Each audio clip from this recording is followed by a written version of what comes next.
Michal, gratulujeme k dnešnej dôležitej výhre v druhom semifinálovom zápase. Ako by si zhodnotil dnešný súboj a čo podľa teba v tomto zápase rozhodlo?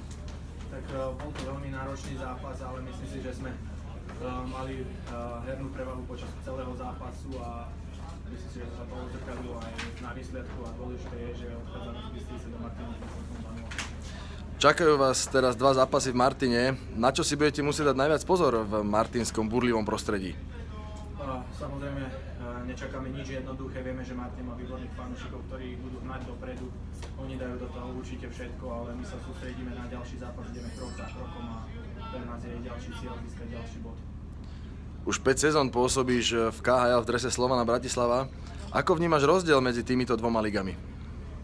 Tak určite je tam rozdiel hlavne nejakých detailov, čo sa týka nejakých hráčov, ale v tomto prípade ja teraz hrám play-off v Slovenskej extralíge, čo mi chýbalo dlhšiu dobu v tom Slovane. Sme v semifinále a na tých zápasoch je to cítiť, je to už trošku intenzívnejšie, agresívnejšie, sú tam emócie.